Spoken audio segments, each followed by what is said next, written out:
Eto, panoorin natin yung bardagulan ni Senator Amy Marcos at Senator Risa Hontiveros. Nako guys, nakakatuwa to. Ito, oh.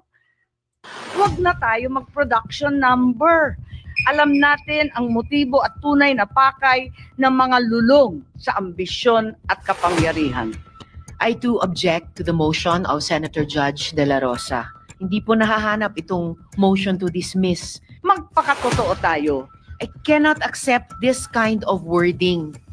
It is dangerous. Isa po itong kabalintunaan. Pinahihirapan pa natin ang ating mga sarili.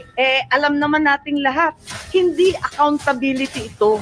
Tungkol ito sa pagpigil kay VP Inday Sara para sa 2028. Hindi tanga ang Pilipino. Bigyang daan yung inaprubahan nating motion kahapon na manumpa na po kaming I still have the floor. I have the floor, Mr. President. I have the floor, Mr. President, to make way for taking of the oath before the presiding officer. Tama na ang pamumulutika. Hindi po ito simpleng pagkalimot, Mr. President.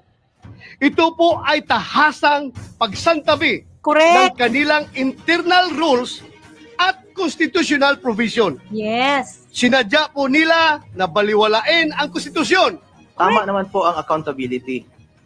Huwag lang pong politikahin. May tamang proseso ang impeachment. The 3 impeachment complaints filed were never referred to the office of the Speaker. Instead, a 4th verified impeachment complaint signed by more than 200 congressmen, which now constitutes the articles of impeachment, was transmitted to the Senate. This brings into question the legality of such move, when the Constitution provides that no impeachment proceeding shall be initiated against the same official more than once within a period of 1 year. We are all for accountability. In fact, maganda nga sana makita ng accused at ng accusers kung may ebidensya ba o wala. Pero bilang mga mababatas, dapat siguraduhin alinsunod ito sa batas at tamang proseso. Dapat nasunod ang due process at ang rules. Hindi pwedeng shortcut. Justice delayed is justice denied, and justice conducted the wrong way is no justice at all. True. Napapabalita pa nga na bumagsak po ang ating net foreign direct investment inflows ng bansa mula Marso ngayong taon dahil sa political instability. Pati na rin po ang ating turismo sa bansa. Correct. Mula Enero hanggang Abril nitong taon, ang dami ng dumarating na turista sa bansa ay bumaba ng 0.82% kumpara noong nakaraang taon. True. Lahat po ito, political instability. Mga mahal kong kasama, ang impeachment na ito ay napakarami ding chismis. Hindi lang sa political stability but more on sa fear, no? Kasi sobrang delikado na ng Pilipinas. Kaya wala nang turista na pumupunta, naglalabas ng mga, alam mo yung babala, yung mga countries na wag mag-travel sa Philippines kasi delikado. Maraming iskandalo ng tungkol sa bayaran, sa alok, ng kung ano-ano.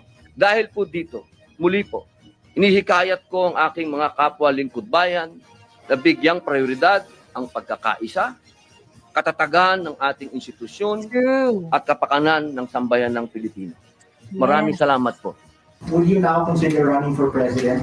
I'm not saying no. I'm open to all possibilities. At yun yung hinihingi ko din sa lahat ng mga kasama sa opposition or independent bloc na maging bukas kami sa lahat ng possibilities at sa isa't isa, alang-alang sa oposisyon at alang-alang sa ating mga kababayan. Kaya pala talagang, alam mo yung tumitindig talaga siya, no? Kasi para mawala talaga si VP Sara sa sa 2028 election. Kaya yan. Huwag na tayo mag-production number. Hindi tanga ang Pilipino.